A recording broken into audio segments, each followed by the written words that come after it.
salah satu video Roro ketika dimintai tanggapannya oleh awak media berikut ini. Oke, baik. Roro Fitria duduk di kursi ini untuk jawab pertanyaanku dengan jujur apa adanya. Apakah pertanyaanku ini jawabannya fitnah atau fakta? Roro Fitria, fitnah atau fakta? Kamu sengaja mengutarakan dukungan dan pendapat kamu tentang kasus KDRT yang dialami oleh Vena Melinda. Itu supaya dapat perhatian juga dari media sehingga kamu akan diwawancara oleh media. Fitnah atau fakta? Fitnah gitu. Apa jadi tujuan kamu? Jadi alhamdulillah ya. Jadi komunikasi Nyai sama Mbak Vena itu intens ya. Dari yang sebelum kejadian sampai dengan setelah kejadian sampai semalam pun sampai jam 1:30 pagi masih chatting WA. Tadi pagi jam 6:30 pagi juga masih chatting WA. Dan Nyai melihatnya apa yang dialami Mbak Vena is the same like me. The same like me. Jadi menikah lillahi ta'ala karena ibadah.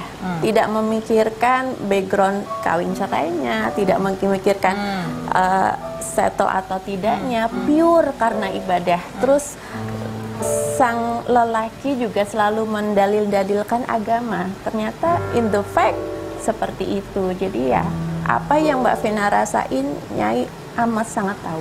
Kamu sangat paham. Sangat paham, dan insya Allah besok akan silaturahmi ke rumah Mbak Vena. Rumahnya tetanggaan sama Nyai juga. Oke. Kalau boleh tahu gimana kondisi Vena sekarang? Alhamdulillah sudah membaik ya. Cuman asam lambungnya naik. Ya, terus Nyai sampein, Mbakku sayang harus maem. Apapun yang dipikirkan, yang baru unek-unek, sedih, stres, down itu pasti. Tapi harus makan.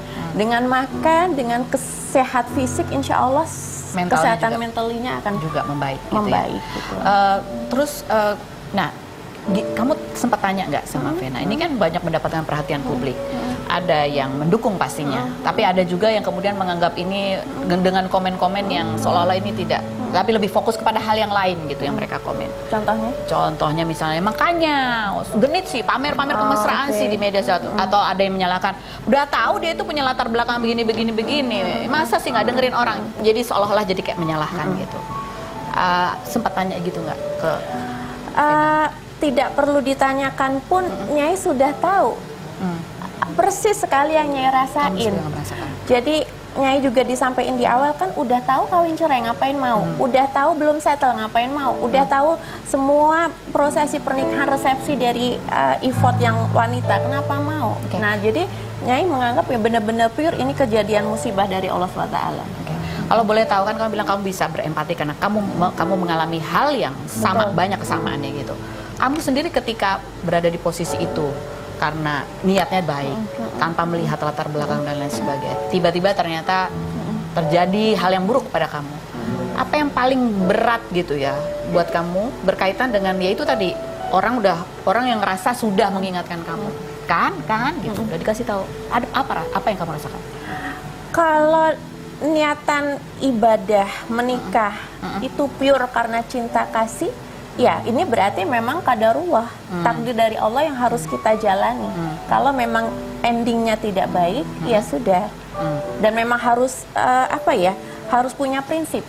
Karena Nyai sempat sampaikan ke Mbak Vena waktu pas hari pertama, ketika sudah tahu ada peristiwa ini, Nyai nyampein, Mbakku sayang, kalau misalnya nanti dia datang nyembah-nyembah minta maaf persis seperti my ex seperti itu, jangan dimaafin ya gitu. Karena itu cuma topeng. Nyai bilang gitu. Terus langsung Mbak Vena menyampaikan, aku mau urus perceraian gitu.